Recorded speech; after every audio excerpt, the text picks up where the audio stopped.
This is Josh the Music Man. And Chris the Pocket Master. And these are our top 10 Game Gear games of all time. Here we go. Number 10, Super Columns. Now, if you're not familiar with Columns, it's Sega's answer to Tetris. In Columns, you pretty much have to line up things in a column or a row, 3 colors of the same kind. Now, in the Sega Genesis version, Columns was actually more like an arcade game, but in the Game Gear version, it's more like a home console game with a story mode and bosses that you can take on. You know, I'm starting to think that we shouldn't even put this game on the list because I can't even get past the first stage. There's like 10 stages to go after this. It's just too hard. Number 9, Sonic the Hedgehog on the Game Gear. Now, this game is pretty interesting because there are multiple versions of this game, and what you're seeing right here is probably the tournament prototype, which you only get 3 lives, and once you die, you get game over. With the original copy, you get infinite lives. Aside from that, the Sonic game is really good compared to the other Sonic games, because those other Sonic games have bigger sprites on the screen, and this one has smaller sprites, which is easy to see and play. Number 8, Galaga 91. Now, I really like Galaga, and in this version of Galaga, it's pretty much like an adventure shooter game. You start off, there's actually stages, but it still retains that Galaga feel that I like in the arcade version. This game was actually released back in 1988 in the arcades. It's the sequel to the original Galaga. At the end of some stages, there are even bosses, and they take a lot of hits to kill, similar to Fantasy Zone. Unfortunately, this game was never released in the US, so if you're gonna play it, you're gonna have to import it or play it on an emulator. Number 7, the Game Gear Shinobi II. Now, I played this game all the time as a kid, and it's very similar to Mega Man, where you can choose your stage and select which order to play them in.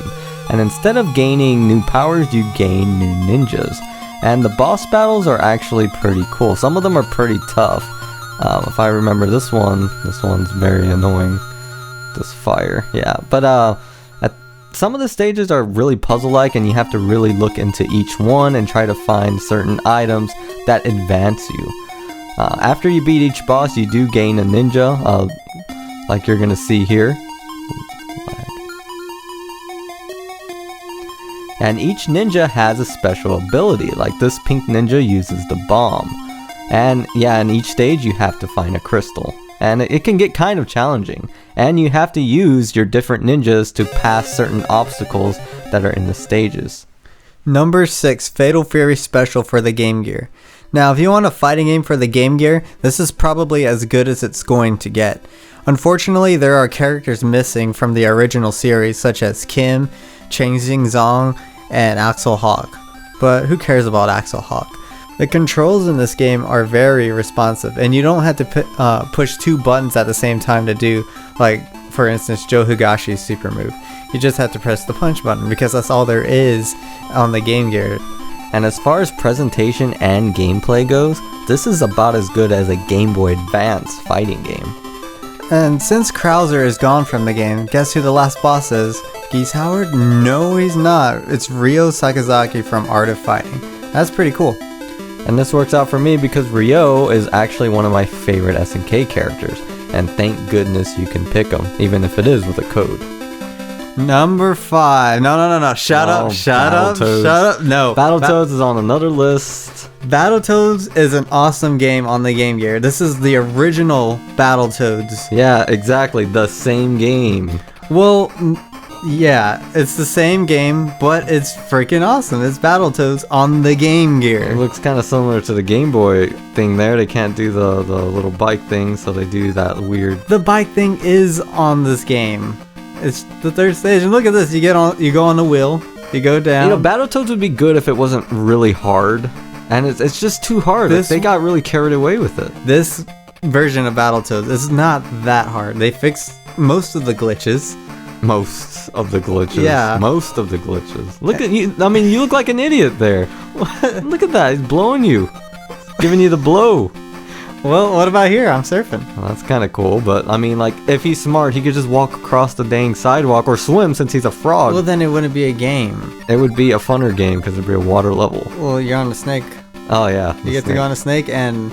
Oh, okay. Oh, you actually got to the queen. I admit this is Look at that. Look at that. That's stupid. That's hard. Well, Battletoads on the Game Gear is just a joy to have. Number 4, Fantasy Zone Gear. Oh, this game Now, sucks. if you want a better game, speaking of joy, this is much more colorful and it's much more unique than Battletoads. It's a freaking side shooter. A side shooter that has a shop and has like just different stages, and just overall presentation is way more unique than any other game, you know, like Battletoads or something.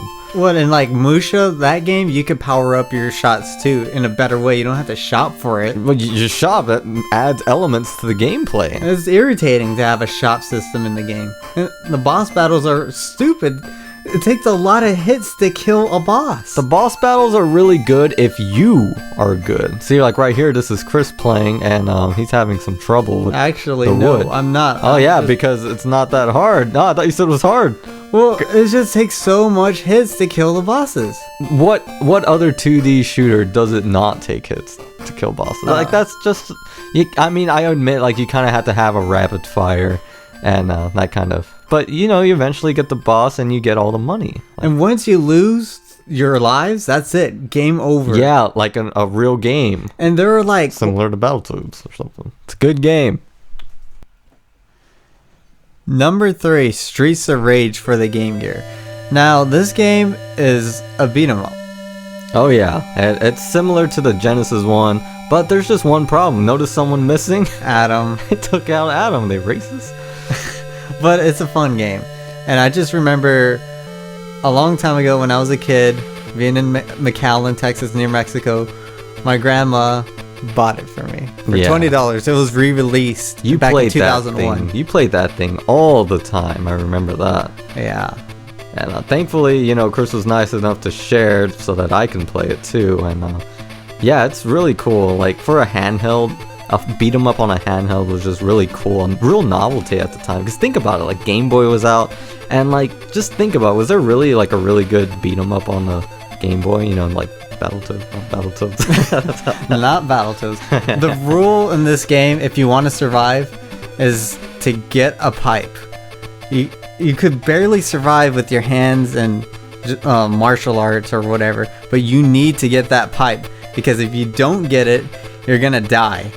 Here's the boss right here, and I do not have the pipe, but you know, you could only get so far. Yeah, Chris got some skills. Like this game has like a big skill curve, I think. You can't just pick it up and expect to beat it. At least I think. Yeah. So this game's pretty tough.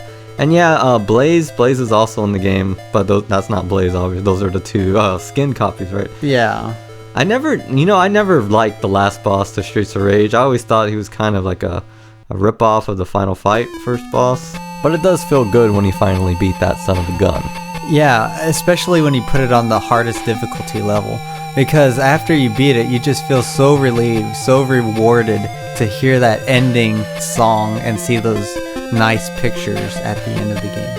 And Yuzo Koshiro wrote for this game, right? Yes. Yeah, I always thought it was really cool how the Game Gear instruments sounded with Yuzo Koshiro's compositions. Number 2, Shining Force 2, The Sword of Haija. Now, RPG games on any handhelds are really awesome to have, and the Game Gear didn't really get a lot of quote-unquote good ones, but when you do find a good one, it is a really good tactic game. That is correct. And in this game, you are the Cypress army, and you're trying to find the Sword of Haija that can kill the last boss, really. It's not much of a story. And you have to find Prince Nick, who is captured by the opposing army. I forgot the name of the army. Now, I'm not really sure, but I don't think that there is a Fire Emblem game on the Game Boy. So a tactic game on a handheld at this time of era, like this is probably as close as you're gonna get, and it does deliver. As you proceed in the game, you meet new allies that you can use in your army to your advantage.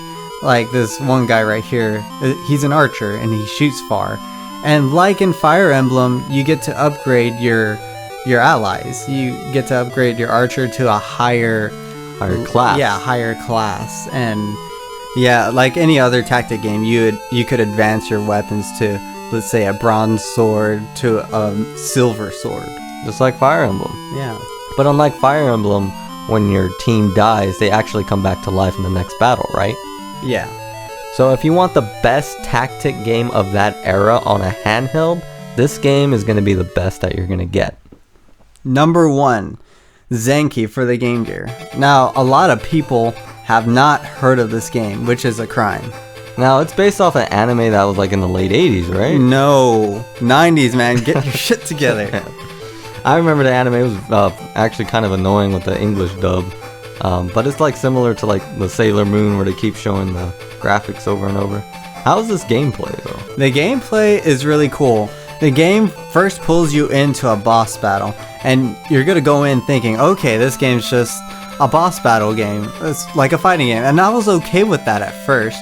But then you go into a side-scrolling kind of game, similar to Sonic, really. If you pick the little boy, whose name is Zenki, it's like Sonic, exactly like Sonic, because he rolls. You press down and 1, and he rolls and kills an enemy. Oh, like a spin dash. Yeah. That's cool. And if you pick the little girl whose name is Chiaki, it's a hard platforming game that is really choppy, but it's really fun because she can do magic and... Yeah, just looking at it, it's kind of like Magician Lord when you pick her, I would say. Oh yeah, I never even thought about that. And, I mean, as I mentioned before, she does magic, but this magic, as you can see right here, it has a purpose. It kills all the enemies on your screen, and it melts ice. Yes. Oh, wow. Isn't the game like in Japanese, though? Yeah, and you get into the point where you have to understand the text in order to progress in a point of the game. The way I figured it out was I got someone to translate that part of the game for me, and that's how I beat the game. That's dedication right there. Yeah, but that's why it's the number 1 game on Game Gear for me. Yeah, from the animated cutscenes and the variety of gameplay, this underrated classic is number 1.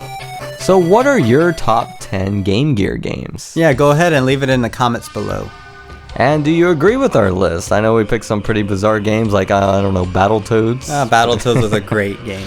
But Zenki, you know, that's the number 1. You never really see that anywhere on any list. So if you haven't played any of those games, go ahead and give them a try.